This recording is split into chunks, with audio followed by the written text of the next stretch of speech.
Hello दोस्तों, welcome back to my YouTube channel Rekha classes. आप सभी का मेरे यूट्यूब चैनल पर एक बार फिर से स्वागत है। तो दोस्तों, आज हम जो है जेंडर, स्कूल एंड सोसाइटी के रिगार्डिंग लास्ट क्लास में डिस्कस करने वाले हैं आज के 90 क्वेश्चंस। ठीक है, मैक्सिमम स्टूडेंट्स का था कि उन्हें मैराथन करनी है, तो वो थोड़े दिन में आप लोगों को जो है वो इसकी मैराथन भी देखने को मिलेगी। लेकिन अभी जो इंपॉर्टेंट टॉपिक्स हैं आपके, उनके डिटेल से आप लोगों को क्वेश्चंस जो है वो यहाँ पे मैं प्रोवाइड करा रही हूँ। ठीक है, तो ये सीरीज आप लोगों को पता है, जो भी न्यू स्टूडेंट है आप लोगों को मैं एक बार फिर से बता दूं, जो भी टीजीटी कमीशन देने वाले हैं, TGT arts, TGT medical, TGT non medical वाले जो भी स्टूडेंट हैं, या जो साइकोलॉजी जहां पे जिस एग्जाम में पूछी जाती है, तो ये वाले आप लोगों के लिए इंपॉर्टेंट क्वेश्चंस रहने वाले हैं। तो जेंडर, स्कूल एंड सोसाइटी के रिगार्डिंग जो भी क्वेश्चंस बन सकते हैं वो हम यहाँ पे देखने वाले हैं। इसकी ऑलरेडी 4 क्लासेस जो है पहले हो चुकी हैं, तो जिसने पिछली क्लासेस नहीं देखी हैं तो वो वहाँ पे जाके आप देख सकते हो। ज़्यादा से ज़्यादा 20-25 मिनट, कोई जो है वो 30 मिनट की क्लास आप लोगों को होगी। ठीक है, तो 90 क्लास हमने जो है वो 4th क्लास में भी हमने 90 क्वेश्चंस डिस्कस किए थे। इसी तरीके से आज भी जो है 90 क्वेश्चंस हम आज की क्लास में डिस्कस करने वाले हैं। ठीक है, तो चलिए स्टार्ट करते हैं हमारा पहला क्वेश्चन। जैसे आपके पास पहला क्वेश्चन है यहाँ पे, gender socialization begins primarily at, यानी कि जो हमारा लैंगिक समाजीकरण है, सोशलाइजेशन है, समाजीकरण, वो कहाँ से शुरू होता है? स्कूल से शुरू होता है, फैमिली से शुरू होता है, वर्क प्लेस जहाँ पे आप काम करते हो वहाँ से शुरू होता है, या मीडिया से शुरू होता है? तो करेक्ट आंसर हो जाएगा, जो भी चीज़ शुरू होती है वो कहाँ से होती है? हमारे घर से। तो ऑप्शन नंबर बी यहाँ पर करेक्ट आंसर हो जाएगा। ठीक है, यानी कि फैमिली यहाँ पर करेक्ट आंसर बनेगा। नेक्स्ट क्वेश्चन की तरफ चलेंगे। नेक्स्ट क्वेश्चन है, the process by which individual learn gender roles is called, यानी कि जिस प्रक्रिया में व्यक्ति लैंगिक भूमिकाएं सीखते हैं उसे क्या कहा जाता है? Gender neutrality, gender socialization, gender equality, या जेंडर सेग्रीगेशन? तो यहाँ पे न्यूट्रलिटी का मतलब होता है कोई चीज़ में चेंज नहीं है, जैसी है वैसी की वैसी है। तो हम बोलते हैं ना, अगर हम समाज में जाएंगे, लोगों से बातचीत करेंगे, तो वहाँ पर रह के, उनके बीच में रह के हमें बड़ी चीज़ों का पता चलता है। यानी कि जेंडर सोशलाइजेशन जो है कहा जाता है, जहाँ पे जिस प्रक्रिया में लैंगिक भूमिकाएं सीखता है बच्चा, उसे जेंडर सोशलाइजेशन यानी कि लैंगिक समाजीकरण कहा जाता है। नेक्स्ट क्वेश्चन है question number 3। According to social learning theory, children learn gender roles through. आप लोगों ने एक थ्योरी पढ़ी होगी जो कि बंडूरा की थ्योरी है। ठीक है, तो उसमें यहाँ पे बंडूरा की थ्योरी को क्या कहा जाता है? बंडूरा ने कौन सी थ्योरी दी है? तो सोशल लर्निंग थ्योरी, सामाजिक अधिगम का सिद्धांत, या सोशल कॉग्निटिव लर्निंग थ्योरी भी इसको कहा जाता है, SCLT थ्योरी या SLT थ्योरी हम इसे कहते हैं, जो कि बंडूरा की है। तो आप लोगों ने, अगर किसी ने बंडूरा की थ्योरी पढ़ी होगी, आपको ध्यान होगा कि यहाँ पे बोला जाता है कि सामाजिक अधिगम सिद्धांत के अनुसार बच्चे लैंगिक भूमिकाएं कैसे सीखते हैं? तो बच्चा दूसरों को देखेगा, उसकी नकल करेगा, यानी कि ऑब्जर्वेशन एंड इमिटेशन, यानी कि आकलन और अनुकरण करके जो है वो बच्चा लैंगिक भूमिकाएं सीखता है। Next question, which theorist proposed social learning theory? अभी मैंने आप लोगों को इस क्वेश्चन के बारे में बताया, तो एल्बर्ट बंडूरा करेक्ट आंसर हो जाएगा। ये कहते हैं कि बच्चा जो है वो मॉडलिंग के माध्यम से, ऑब्जर्वेशन के माध्यम से, या इमिटेशन के माध्यम से है सीखता है। ठीक है, नेक्स्ट है question number 5। Gender stereotyping means, यानी कि जो लैंगिक रूढ़िबद्धता है उसका मतलब क्या है? तो लैंगिक रूढ़िबद्धता का मतलब है जो कि हमारे अपने बिलीव्स हैं हमारे जेंडर को लेके, वो फिक्स हैं। मतलब बचपन से आप लोगों ने देखा होगा, एक बच्चा रो रहा है, एक लड़का रो रहा होगा, आपने देखा होगा जब आप यूट्यूब चला रहे हो, इंस्टाग्राम चला रहे हो, तो मैक्सिमम टाइम एक बच्चा जो है वो रो रहा होता है, उसकी रील बताई जाती है, तो वो बोला जाता है ना कि लड़के नहीं रोते हैं, है ना, कोई भी सिचुएशन है, तो लास्ट में जाके उसको वो बिहेवियर वैसा बन जाता है। तो यहाँ पे बोलते हैं कि फिक्स्ड जनरलाइज्ड बिलीव्स है जेंडर को लेके, उसको जेंडर स्टीरियोटाइप्स कहा जाता है। नेक्स्ट क्वेश्चन है question number 6। School plays a role in gender socialization through, यानी कि स्कूल जो है वो लैंगिक समाजीकरण में किस तरह योगदान देते हैं? पाठ्य पुस्तक के माध्यम से, करिकुलम के माध्यम से, क्लासरूम इंटरेक्शन होती है उसके माध्यम से लैंगिक समाजीकरण होता है, टेक्स्ट बुक और टीचर के बिहेवियर से, या ऑल ऑफ द अबव? तो हमें यहाँ पर जो लैंगिक समाजीकरण दिख रहा है वो सभी जगह पर दिख रहा है, हमारे करिकुलम में, बुक्स में, क्लासरूम में बातचीत हो रही है, बुक्स में, टीचर के बिहेवियर में। Option number D correct answer होगा। नेक्स्ट है question number 7, gender identity develops. जो लैंगिक पहचान, बच्चा जो है लैंगिक पहचान हो जाती है उससे, तो किस उम्र में होती है? 0 से 2 साल में, 2 से 3, 5 से 10 या अडल्टहुड में? करेक्ट आंसर हो जाएगा 2 से 3 साल का जो बच्चा होता है उसे अपने लैंगिक पहचान हो जाती है, जेंडर आइडेंटिटी हो जाती है। इंपॉर्टेंट क्वेश्चन बनते हैं सारे के सारे। नेक्स्ट क्वेश्चन, एजेंट्स होते हैं हमारे पास सोशलाइजेशन के, ठीक है। तो यहाँ पे पूछा है फर्स्ट एजेंट कौन सा है? लैंगिक समाजीकरण का पहला एजेंट पूछा है कि कौन सा है। तो किसी भी बच्चे का जो पहला गुरु होता है वो उसकी फैमिली में उसकी मदर होती है ना। अगर हम गुरु की बात करें तो यहाँ पे एजेंट पूछा है प्राइमरी सोशलाइजेशन, सेकेंडरी सोशलाइजेशन।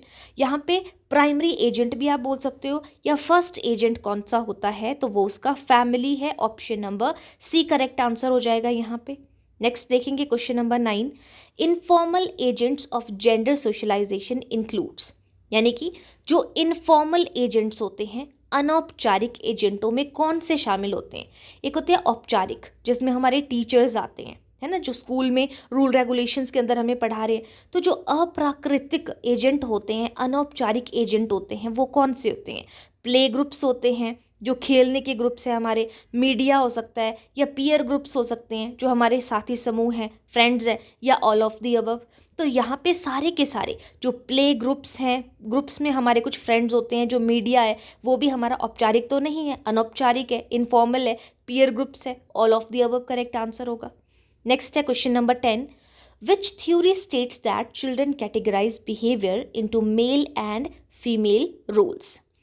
कौन सा सिद्धांत कहता है कि बच्चे व्यवहार को पुरुष और महिला भूमिकाओं में वर्गीकृत करते हैं? ये व्यवहार है, ये लड़के का है या पुरुष का है या महिला का है, मेल का है या फीमेल का है? तो कौन सा ऐसा सिद्धांत है जो इस चीज़ को बता रहा है? जेंडर स्कीमा जो थ्योरी है वो बता रही है, या आपका जो कंस्ट्रक्टिव थ्योरी है, रचनात्मकता का सिद्धांत है, व्यवहारात्मकता का सिद्धांत है, या मनोविश्लेषणात्मकता का सिद्धांत है? तो जहाँ पे हमारे पास यहाँ पे बात कर रहे हैं हम मेल और फीमेल रोल्स की, ठीक है, तो वो कौन बताता है? हमारा gender schema theory. Option number A correct answer होगा। नेक्स्ट है question number 11, who proposed gender schema theory. जो जेंडर स्कीमा थ्योरी है वो किसने दी है? तो करेक्ट आंसर हो जाएगा सैंड्रा बैम जो है, इन्होंने दी है gender scheme theory. Next question है question number 12, gender role expectation influence. जो लैंगिक भूमिका अपेक्षाएं हैं वो किसे प्रभावित करती हैं? वो हमारे बिहेवियर को प्रभावित करती हैं, हमें करियर को चूज़ करने को प्रभावित करती हैं कि कौन सा करियर होगा, है ना, या पर्सनैलिटी को प्रभावित करती हैं। तो option number D correct answer हो जाएगा। लैंगिक भूमिकाओं से जो एक्सपेक्टेशंस हैं वो हमारी सभी चीज़ों को प्रभावित करती हैं। नेक्स्ट क्वेश्चन है question number 13, text books often reinforce gender bias through. पाठ्य पुस्तकें अक्सर लैंगिक पक्षपात को कैसे मजबूत करती हैं? इमेजेस के थ्रू, जो फोटोज़ होते हैं उसके थ्रू हमें लैंगिक पक्षपात, जेंडर बायस देखने को मिलता है। यानी कि आपने देखा होगा कई जगह पर, जैसे बार बार मैं आपको एक एग्जांपल देती हूँ, खाना बनाते समय हमेशा जो है वो पाठ्य पुस्तकों में जो है वो फीमेल्स को ही दिखाया जाता है, बाहर ऑफिस में काम कर रहा है मेल को दिखाया जाता है। एग्जाम्पल्स है तो लड़के को हमेशा काम करता हुआ दिखाया जाएगा और लड़कियों को जो है वो खाना बनाते हुए। वैसे अगर कोई टास्क दिया जाता है तो वो भी उसी तरीके से दिया जाता है। तो option number D correct answer हो जाएगा ऑल। नेक्स्ट है the concept of hidden curriculum relates. जो हिडन करिकुलम है यानी कि छिपी हुई पाठ्यचर्या जिसे बोला जाता है, इसका संबंध क्या है? रिटन करिकुलम क्या होता है? रिटन कंटेंट क्या होता है? जो लिखा हुआ है कि बच्चे को जो है वो 2 बार एग्जाम लेने हैं साल के, है ना, या 3 बार एग्जाम लेने हैं, तो वो रिटन कंटेंट है।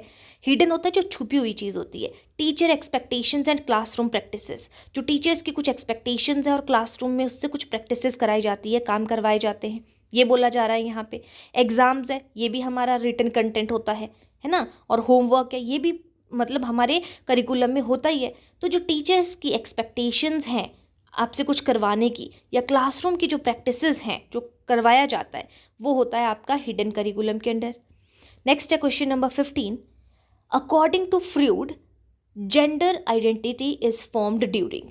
पहले मैं आप लोगों को बता दूं, जो आपके यहाँ पे फ्रूड की हम बात कर रहे हैं, इन्होंने जो है वो माइंड की 3 स्टेजेस दी हैं यहाँ पे।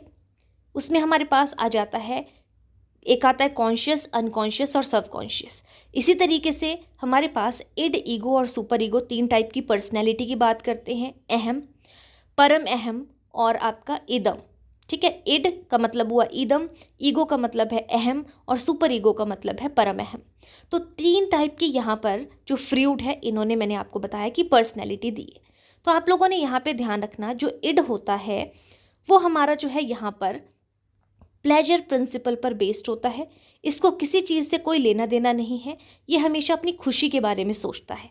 ठीक है, कि मुझे ये चीज़ चाहिए, चाहिए जैसी मर्जी तरीके से मिले लेकिन चाहिए। सेकंड हम आ जाते हैं ईगो पे। तो ईगो जो है यानी कि अहम, ये रियलिटी प्रिंसिपल के ऊपर बेस्ड है, कि यहाँ पे वास्तविकता के ऊपर जो है ये काम करता है, कि अगर मैं ऐसा करूँगा, अगर मैं जो है दुकान से चॉकलेट ले लेता हूँ, ये ऊपर प्लेजर वाला बोलेगा मुझे चॉकलेट चाहिए जिस मर्जी कंडीशन में, लेकिन जो रियलिटी है, अगर मैं चॉकलेट लेता हूँ तो मुझे क्या हो जाएगी, सज़ा भी हो सकती है। यहाँ पे रियलिटी पे काम कर रहा है।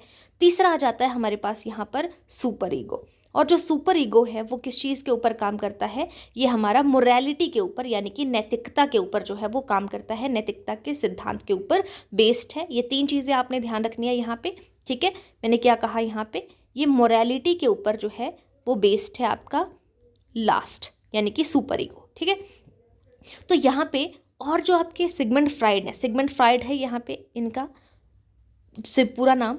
ये कहाँ के रहने वाले थे, ये ऑस्ट्रिया वियना के रहने वाले थे। दूसरा क्वेश्चन आपने ये याद रखना है। और इन्होंने क्या किया था, इन्होंने psycho analytical theory, psycho analytical theory के बारे में जो है इन्होंने मनोविश्लेषणवाद का सिद्धांत किसने दिया है, सिगमंड फ्राइड ने दिया है। और इनकी जो स्टेजेस हैं वो कितनी हैं आपके पास, 5 स्टेजेस इन्होंने दी है, जिसमें हमारे पास एक ओरल स्टेज आती है और एक एनल स्टेज आती है, फैलिक स्टेज आती है, लिटेंसी स्टेज आती है और जेनिटल स्टेज आती है। ये 5 स्टेजेस हैं, ये आपको यहाँ पे पता होना चाहिए। यहाँ पे पूछा कि जेंडर आइडेंटिटी यानी कि लैंगिक पहचान कब बनती है बच्चे की, ये क्वेश्चन आपसे पूछा गया है और इम्पॉर्टेंट है। सारे के सारे क्वेश्चन जो है दोस्तों इम्पॉर्टेंट है। तो लैंगिक पहचान बच्चे की बनती है, यहाँ पे उसको लिंग के बारे में अपना पता चल जाता है फैलिक स्टेज में। अभी हमने बात की थी कि लैंगिक पहचान बच्चे को कब होती है, 2 से 3 साल में, तो आप लेके चल सकते हो कि फैलिक स्टेज की पीरियड भी इसी से नियर बाय होगा। ठीक है, फैलिक स्टेज में लैंगिक पहचान बच्चे की बनती है। नेक्स्ट पे आ जाते हैं question number 16। Gender neutral pedagogy जो है वो प्रमोट होती है, यानी कि लैंगिक तटस्थ शिक्षा शास्त्र बढ़ावा देता है। किस चीज़ को बढ़ावा देता है, तो इक्वल पार्टिसिपेशन को। अगर हम जेंडर को न्यूट्रल रखें, ना हम किसी को ज़्यादा समझे ना किसी को कम, तो ये इक्वल भागीदारी को जो है वो बढ़ावा देता है, ऑप्शन नंबर ए। नेक्स्ट है peer pressure plays a major role. जो पीयर प्रेशर होता है, साथियों का दबाव होता है, वो किस में भूमिका निभाता है, करियर के इंटरेस्ट में। हम करियर में इंटरेस्ट लेते हैं अगर साथियों का दबाव होता है, पीयर का प्रेशर होता है, क्लोथिंग की चॉइस में, जेंडर के बिहेवियर में, या ऑल, तो option number D correct answer हो जाएगा। नेक्स्ट है question number 18। Teachers can reduce gender bias by. अध्यापक लैंगिक पक्षपात को कैसे कम कर सकते हैं, सिर्फ बॉयज़ को एनकरेज करके, जेंडर लैंग्वेज को अवॉइड करके कि ये लड़के का ये लड़की का है वैसे यूज़ नहीं करना है, असाइनिंग जेंडर टाइप टास्क कि जेंडर टाइप टास्क जो है वो उन्हें दे, कि ये लड़के का टास्क है तो ये इस तरीके से दे, या इग्नोरिंग गर्ल पार्टिसिपेशन कि गर्ल्स की भागीदारी को इग्नोर करेंगे। तो हम जेंडर्ड लैंग्वेज को अगर यहाँ पे इग्नोर करेंगे, बाकी तो हमारे पास यहाँ पर कोई ना कोई जो है वो स्टीरियोटाइप को शो ही कर रहा है, तो यहाँ पे क्वेश्चन नंबर 18 का option number B correct answer होगा। नेक्स्ट है question number 19। Pink for girls and blue for boys कि लड़कियों के लिए गुलाबी और लड़कों के लिए नीला, ये किस चीज़ का एग्जाम्पल है, कि लड़कियां गुलाबी कलर पसंद करती हैं और लड़के जो है वो नीला कलर पसंद करते हैं। तो ये जेंडर स्टीरियोटाइप को शो कर रहे हैं कि जो पुराने टाइम से बिलीव्स चले आ रहे हैं हमारे, कि माना जा रहा है। ठीक है, नेक्स्ट है informal socialisation in family occurs through. परिवार में अनौपचारिक सामाजिकरण कैसे होता है, टॉयज के थ्रू, क्लोथिंग के थ्रू, आप उनको कुछ सिखा रहे हो, समाजीकरण करवा रहे हो, डिवीजन ऑफ हाउस होल्ड के कुछ काम करवा रहे हो, या डी, तो option number D correct answer हो जाएगा। नेक्स्ट है 21। Informal socialisation in families occur through. Informal socialisation जो है वो किसके थ्रू हो रही है, तो option number D correct answer हो जाएगा। यहाँ पे क्वेश्चन नंबर 20 ही यहाँ पे रिपीट हो गया है। ठीक है, question number 21। Gender sensitive classroom का मतलब क्या है, जो जेंडर संवेदनशील कक्षा का मतलब क्या है, जहाँ पे सबके साथ में इक्वली ट्रीट किया जाता हो सबको, यानी कि फेयर पार्टिसिपेशन एंड ट्रीटमेंट, उसे जेंडर सेंसिटिव क्लासरूम कहा जाता है। फेमिनिस्ट पेडागोजी, और हमने जो है वो बात की थी पैट्रियार्किक पेडागोजी। तो जो पैट्रियार्की होता है ना, उसमें मेल डोमिनेंट होता है, लेकिन जो फेमिनिस्ट पेडागोजी होती है, नारीवाद शिक्षा शास्त्र होता है, वो किस चीज़ के ऊपर भरोसा रखता है, वो रखता है कि सबके साथ इक्वालिटी हो। तो dialogue and equality correct answer होगा। नेक्स्ट है mass media shapes gender identity through. जो मीडिया लैंगिक पहचान को कैसे प्रभावित करता है, ये लैंगिक पहचान है या किसी की जेंडर आइडेंटिटी है, उसको कैसे प्रभावित करता है। एडवर्टाइजमेंट के थ्रू प्रभावित करता है, मूवीज़ के थ्रू, सोशल मीडिया के कंटेंट के थ्रू प्रभावित करता है, या ऑल। तो ऑल करेक्ट आंसर हो जाएगा यहाँ पे। नेक्स्ट है 24, gender equity in education ensure. जो लैंगिक समानता है वो सुनिश्चित करती है किस चीज़ को, हमारी पहुंच को, हमारे रिटेंशन को, ध्यान को, या अचीवमेंट को, या सभी को। तो करेक्ट आंसर हो जाएगा option number D, access, retention और अचीवमेंट सभी को सुनिश्चित करती है लैंगिक समानता। नेक्स्ट है question number 25, the idea that gender identity is biologically fixed is called. यह विचार कि लैंगिक पहचान जैविक रूप से सुनिश्चित है या जैविक रूप से निश्चित है, क्या कहलाता है, कि ये बायोलॉजिकली फिक्स्ड है, हमारी जो जेंडर आइडेंटिटी है। ये इसेंशियलिज्म कहा जाता है इसे, सोशल कंस्ट्रक्टिविज्म, बिहेवियरिज्म, क्या कहा जाएगा। तो यह विचार की लैंगिक पहचान जैविक रूप से निश्चित है, जेंडर आइडेंटिटी बायोलॉजिकली फिक्स्ड है, इसे इसेंशियलिज्म कहा जाता है। Option number A correct answer है। आपको पता है बाकी ऑप्शंस देखिए, सोशल कंस्ट्रक्टिविज्म की अगर बात करें तो सामाजिक रचनावाद, कि समाज से सीखेगा, बिहेवियरिज्म व्यवहार, कॉग्निटिविज्म यानी कि संज्ञानवाद। नेक्स्ट है question number 26, schools influence gender through. जो स्कूल है वो लैंगिक व्यवहार को कैसे प्रभावित करते हैं, सीटिंग पैटर्न से, या स्पोर्ट्स में सिलेक्ट करके कि ये लड़का है ये लड़की है, क्लासरूम के रूल्स के थ्रू, या ऑल। तो ऑल करेक्ट आंसर हो जाएगा। स्कूल लैंगिक व्यवहार को इन सभी तरीके से प्रभावित करते हैं। Next question, gender bias in evaluation happens when. मूल्यांकन में लैंगिक पक्षपात कब होता है। तो यहाँ पे लैंगिक पक्षपात होता है जब टीचर फेवर करता है एक जेंडर का, या मेल का या फीमेल का, किसी का भी। नेक्स्ट है constructivist view of gender suggest. जो कंस्ट्रक्टिविस्ट का मतलब है जो रचनावादी है, व्यू ऑफ जेंडर को सजेस्ट करता है कि क्या करते हैं, जेंडर लर्न सोशली लर्न करेंगे, जेंडर जेनेटिक होगा, जेंडर परमानेंट है या नन। करेक्ट आंसर हो जाएगा कि जेंडर जो है वो सोशली लर्न करते हैं। आपको पता है कि जेंडर एक सोशल कंस्ट्रक्ट है, सामाजिक अवधारणा है। फैमिली एक्सपेक्टेशंस में लिमिट गर्ल। परिवार की अपेक्षाएं लड़कियों को किससे रोक सकती है, करियर की चॉइस, स्पोर्ट्स की पार्टिसिपेशन, एजुकेशन की कॉन्टिन्यूटी, इन सभी चीज़ों से रोक सकती है जो परिवार की, फैमिली की एक्सपेक्टेशंस होती हैं। Question 30, a gender inclusive classroom should. लैंगिक समावेशी कक्षा को क्या किया जाता है, जेंडर इंक्लूसिव क्लासरूम शुड कैसा होना चाहिए। समावेशी क्लासरूम होता है जहाँ पे सभी को एक साथ जो है वो पढ़ाया जाए, एक साथ जो है वो अपॉर्चुनिटीज़ प्रोवाइड हो, एनकरेजमेंट मिले, encourage equal leadership roles. Option number A correct answer होगा। अब यहाँ पे आपका जो है वो नेक्स्ट पॉइंट यहाँ से स्टार्ट हो जाता है, इसके रिगार्डिंग 50 क्वेश्चन हम यहाँ पे डिस्कस करेंगे। तो यहाँ पे क्या कहा गया है, 30 क्वेश्चन हम ऑलरेडी डिस्कस कर चुके हैं, नेक्स्ट 50 क्वेश्चन हम यहाँ पे डिस्कस करेंगे। नेक्स्ट क्वेश्चन है यहाँ पे, the greatest barrier to girls education in India. Greatest barrier कौन सा है, भारत में लड़कियों की शिक्षा की सबसे बड़ी बाधा कौन सी है। डिस्टेंस स्कूल का, टीचर की एब्सेंटीज़म की, शिक्षक अनुपस्थिति, करिकुलम या सोशल नॉर्म्स। तो हमारे जो सोशल नॉर्म्स हैं वो सबसे ज़्यादा जो है वो ख़राब है, सबसे बड़ी बाधा है हमारे social norms. Next question, hidden curriculum refers to. जो हिडन करिकुलम है वो कैसे होते हैं, अनरिटन वैल्यूज़ एंड मैसेजेस होते हैं, रिटन नहीं होते हैं। अभी भी इससे रिलेटेड हम बात को देख चुके हैं। फीमेल फर्टिसाइड मीन्स, जो फीमेल फर्टिसाइड है उसका मतलब क्या है, महिला भ्रूण हत्या का अर्थ है। तो क्या अर्थ है यहाँ पे, करेक्ट आंसर हो जाएगा यहाँ पे, देखो महिला भ्रूण हत्या का मतलब है जो बोला जाता है ना, बच्चे को मारा जाता था, अबॉर्शन करवाया जाता था, किसका, जो फीमेल को मरवाया जाता था maximum time.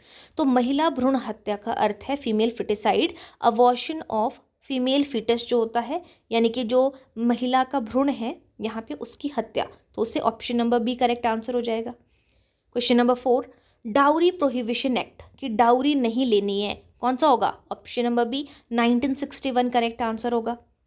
The POCSO act protect, जो पॉस्को एक्ट है ऑलरेडी कुछ क्वेश्चंस को हमने पहले भी देखा था क्योंकि वो उन टॉपिक्स में मिलते जुलते थे, ठीक है। मैंने पूरा डीपली जाकर ये सारे आप लोगों को 5 क्लासेस में gender school and society cover करा दिया है।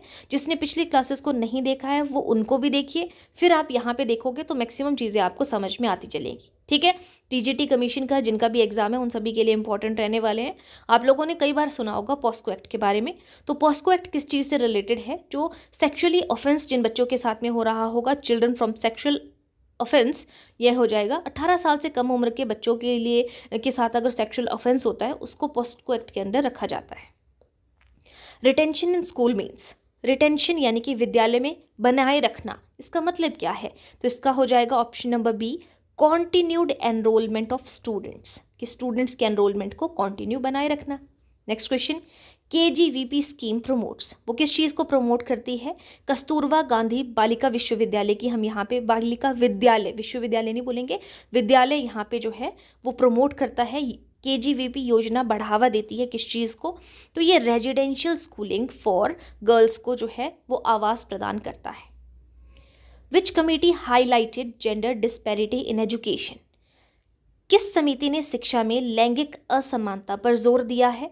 कि लैंगिक असमानता जो है डिस्पैरिटी इन एजुकेशन में, उस पर जोर दिया था कि नहीं होनी चाहिए। तो करेक्ट आंसर हो जाएगा option number B Kothari commission ने। नेक्स्ट है question number 9, violence against women includes, जो वुमेन्स के विरुद्ध वायलेंस होती है, हिंसा होती है, उसमें शामिल है डोमेस्टिक अब्यूज़ हो रहा है, डाउरी हरेसमेंट है, सेक्सुअली असॉल्ट हो रहा है, तो सारी के सारे हमारे पास महिलाओं के खिलाफ हिंसा में शामिल है। Question number 10, exclusion from family refers to, विद्यालय से अगर एक्सक्लूजन हो रहा है किसी का, कोई जा रहे हैं, उसका अर्थ क्या है? एक्सक्लूजन और इंक्लूजन होता है शामिल होना, एक्सक्लूजन होता है बाहर जाना, यानी कि डिनायल और ड्रॉप आउट हो रहे हैं, ड्रॉप आउट जा रहे हैं बच्चे, छोड़ के जा रहे हैं, ड्रॉप कर रहे हैं, ठीक है। Next question, gender sensitive classroom ensure, जो जेंडर सेंसिटिव क्लासरूम है वो किस चीज़ को इंश्योर करते हैं, किस चीज़ को सुनिश्चित करते हैं? तो वो इक्वल पार्टिसिपेशन को, समान भागीदारी को सुनिश्चित करते हैं। Hidden curriculum is transmitted through, जो हिडन करिकुलम है वो किसके द्वारा प्रसारित होता है? टीचर की एक्सपेक्टेशंस के थ्रू, सिटिंग अरेंजमेंट के थ्रू, क्लासरूम के डायलॉग्स के थ्रू, या ऑल ऑफ द अबव। तो टीचर की क्लासरूम और उनके डायलॉग्स या उनकी सिटिंग अरेंजमेंट, इन सभी से option number D correct answer हो जाएगा। नेक्स्ट है डाउरी रिलेटेड क्राइम इम्पैक्ट, जो दहेज से जुड़े अपराध है वो प्रभावित करते हैं महिलाओं की शिक्षा को, उनकी मानसिक हेल्थ को, जेंडर इनइक्वालिटी को, सबको प्रभावित करते हैं। Option number D correct answer होगा। RTE act focuses on, right to education act कब का है? 2009 का, जिसमें 6 से 14 वर्ष के बच्चों को free and compulsory education provide करने की बात की गई है। तो इसका मुख्य उद्देश्य क्या है? Compulsory education, option number A correct answer होगा। Question number 15, the biggest cause of drop out among girls is, लड़कियों के ड्रॉप आउट का सबसे बड़ा कारण क्या है? लैक ऑफ इंटरेस्ट, की उनका इंटरेस्ट नहीं है या उनकी जल्दी शादी हो जाती है, गेम्स या ट्रांसपोर्टेशन। तो option number B correct answer हो जाएगा कि यहाँ पे लड़कियों की जल्दी शादी करवा दी जाती है। Question number 16, infanticide refers to, infanticide का मतलब क्या होता है? इन्फेंट्रीसाइड से एक वर्ड निकल कर आ रहा है जिसे हम क्या कहेंगे? इन्फेंट। और इन्फेंट क्या होता है? जो जन्म से 2 वर्ष का बच्चा होता है उसको इन्फेंट बोलेंगे। इन्फेंसी स्टेज आपने सुनी होगी। तो जो फीमेल न्यूबॉर्न होते हैं उनकी जब हत्या हो जाती है, इन्फेंटिसाइड का मतलब है हिंदी में शिशु हत्या। कई बार हिंदी में अलग अलग नाम भी दे दिए जाते हैं, तो आपको पता होना चाहिए किलिंग फीमेल न्यूबॉर्न, उसको बोला जाता है infanticide. Next question, infrastructure barrier for girls includes, लड़कियों के लिए इंफ्रास्ट्रक्चर बाधा है, लैक ऑफ सेपरेट टॉयलेट्स नहीं है, ट्रांसपोर्ट नहीं है, सेफ्टी नहीं है, या ऑल। करेक्ट आंसर हो जाएगा ऑल। तो लड़कियों के लिए इंफ्रास्ट्रक्चर की बाधा, ये सारी चीज़ें हो सकती हैं। Gender stereotypes in textbook leads to, पाठ्य पुस्तकों में लैंगिक रूढ़ियाँ प्रभावित करती हैं। किस चीज़ को प्रभावित करती हैं? हमारे कॉन्फिडेंस को प्रभावित करती हैं, लिमिटेड एस्पिरेशंस को प्रभावित करती है, इक्वालिटी को प्रभावित करती है या नन? तो पाठ्य पुस्तकों में जो लैंगिक रूढ़ियाँ हैं, जेंडर स्टीरियोटाइप है, वो किस चीज़ को प्रभावित करते हैं? तो लिमिटेड एस्पिरेंट्स को प्रभावित करते हैं। Option number B. Next question, education can reduce social problems by. शिक्षा सामाजिक समस्याओं को कैसे कम कर सकती है? अवेयर किया जाए, अगर जागरूक किया जाए, स्ट्रेंथनिंग वैल्यूज़ को स्ट्रेंथन किया जाए, मतलब मजबूत किया जाए मूल्यों को, एनकरेज किया जाए इक्वालिटी के लिए, या ऑल? तो ऑल करेक्ट आंसर हो जाएगा। नेक्स्ट है क्वेश्चन नंबर 20, गर्ल्स स्कूलिंग जो है वो इम्प्रूव करती है किस चीज़ को? हमारी हेल्थ को भी, इनकम को भी, डिसीजन मेकिंग पावर को भी। तो option number D correct answer होगा। नेक्स्ट है question number 21, the concept of gender audit focuses on. तो जेंडर ऑडिट का फोकस है, क्या है जेंडर ऑडिट का फोकस? जेंडर ऑडिट का मतलब है जहाँ पे क्लासरूम में इक्वालिटी हो, उसे जेंडर ऑडिट का फोकस होता है, क्लासरूम में समानता को बनाना। नेक्स्ट है, विच पॉलिसी प्रमोट्स जेंडर इंक्लूजन को? कौन सी पॉलिसी प्रमोट करती है? तो आपकी जो NEP 2020 है, जिसका एजुकेशन स्ट्रक्चर हमारे पास 5+3+3+4 है, लेटेस्ट पैटर्न NEP 2020 के अंडर, वो इंक्लूजन को प्रमोट करती है NEP 2020। नेक्स्ट है 23 क्वेश्चन, डोमेस्टिक वायलेंस में क्या चीज़ इंक्लूड है? फिजिकल हार्म है, वर्बल अब्यूज़ है, फाइनेंशियल कंट्रोल है। तो सारी की सारी option number D correct answer हो जाएगा। नेक्स्ट है question number 24, child marriage act जो है वो अफेक्ट करता है किस चीज़ को? अगर बाल विवाह करवा दिया जाए तो उसकी शिक्षा को, उसकी हेल्थ को, उसकी एम्प्लॉयमेंट को, सभी को प्रभावित करता है। Option number D correct answer होगा। नेक्स्ट है question number 25, role of school in resisting inequality includes. यानी कि असमानता का विरोध करने में स्कूल की क्या भूमिका है? असमानता का विरोध कर रहे हैं ना, तो स्कूल की भूमिका है कि अवेयरनेस प्रोग्राम चलाए जा रहे हैं, सेफ एनवायरनमेंट देने के लिए, इक्वल अपॉर्चुनिटीज़ दी जा रही हैं। तो ये सारी की सारी असमानता का विरोध करने में स्कूल की भूमिकाएं होनी चाहिए या होती हैं। नेक्स्ट है 26 number question, lack of menstruation facilities in school leads to. स्कूलों में मासिक धर्म सुविधा की कमी से क्या हो जाता है? अगर उनको जो है वो मासिक धर्म की सुविधाएं नहीं मिल रही है स्कूल में, तो इससे जो इसकी कमी से हायर ड्रॉप आउट होते हैं, बहुत से बच्चे स्कूल छोड़ के जाते हैं, अटेंडेंस इंक्रीज होती है, कोई इफेक्ट नहीं पड़ता है, ओनली हेल्थ इश्यूज होते हैं। तो इसका करेक्ट आंसर हो जाएगा, हायर ड्रॉप आउट्स भी इसकी कमी से हो सकते हैं। नेक्स्ट है 27 number question, scholarships help reduce.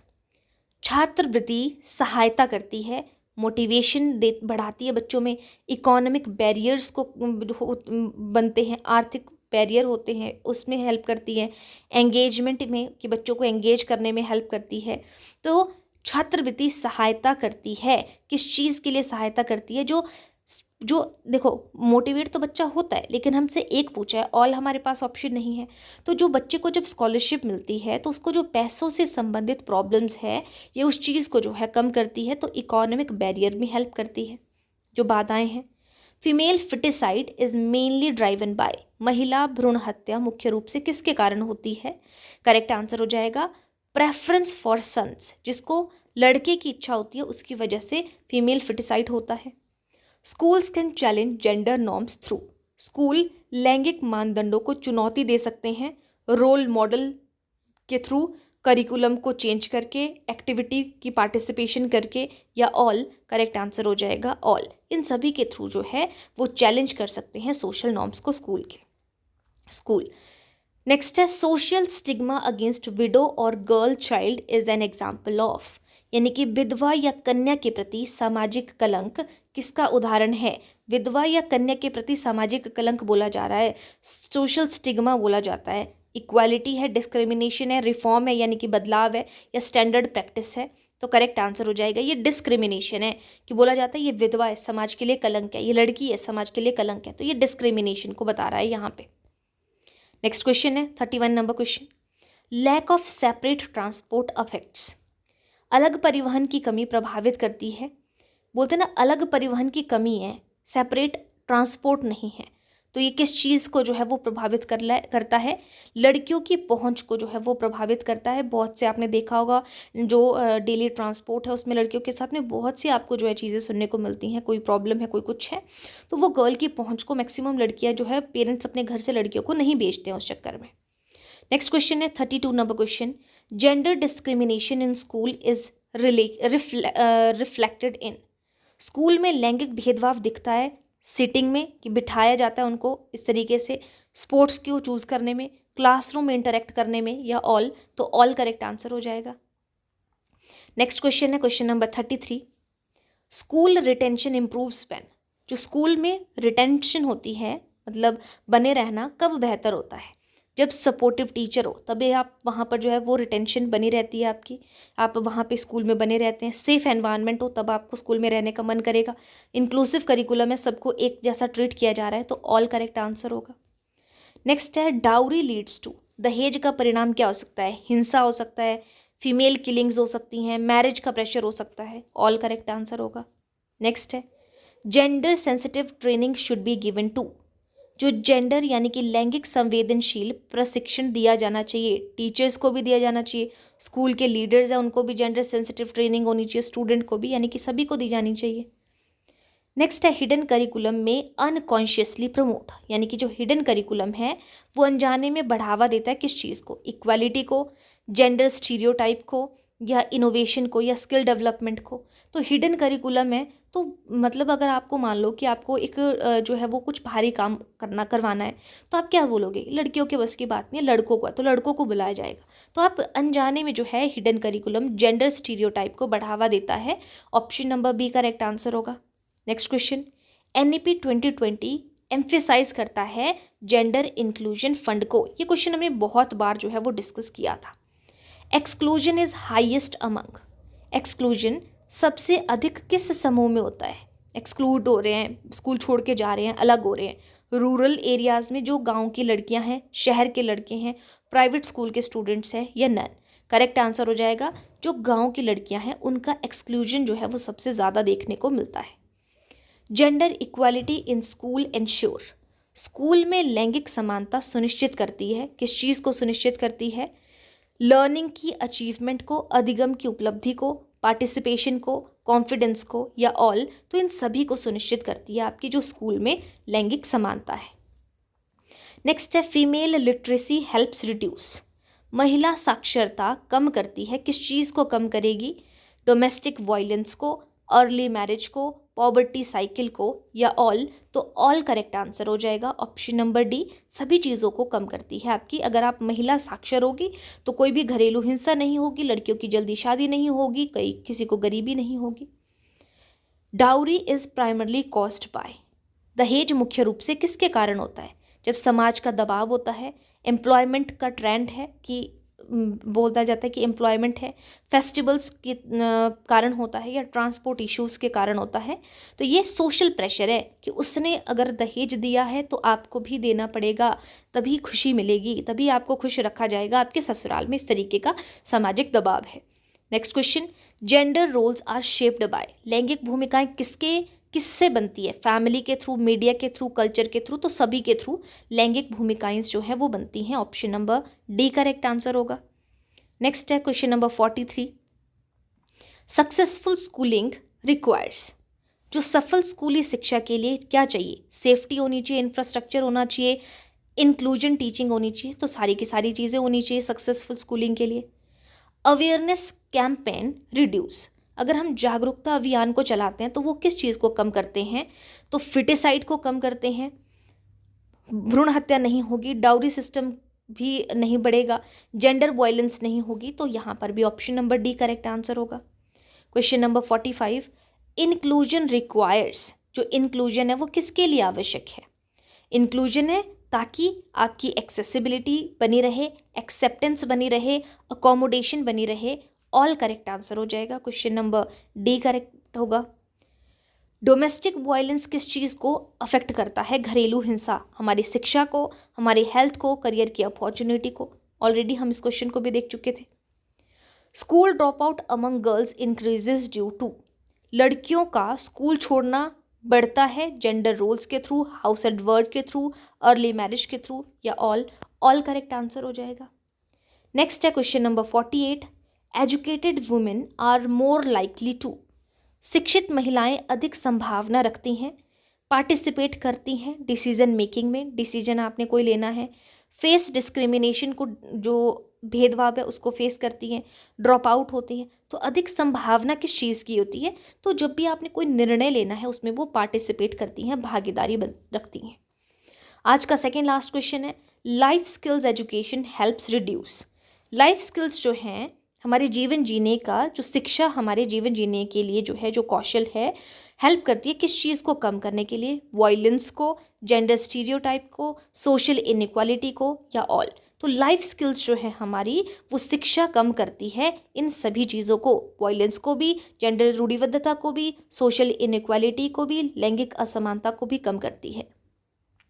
और आज का लास्ट क्वेश्चन है हमारा, the school environment should provide, विद्यालय वातावरण को प्रदान करना चाहिए एक सिक्योरिटी इनइक्वालिटी, या इनइक्वालिटी नहीं, एनकरेजमेंट।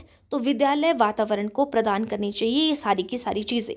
तो दोस्तों, जो भी स्टूडेंट जो है वो टीजीटी कमीशन की प्रिपरेशन कर रहा है, ये सीरीज जो है आप लोगों के लिए जो है वो चलाई गई है। तो ज़्यादा से ज़्यादा स्टूडेंट्स जो है इन सारी की सारी क्लासेस का जो है वो बेनिफिट ले सकते हैं।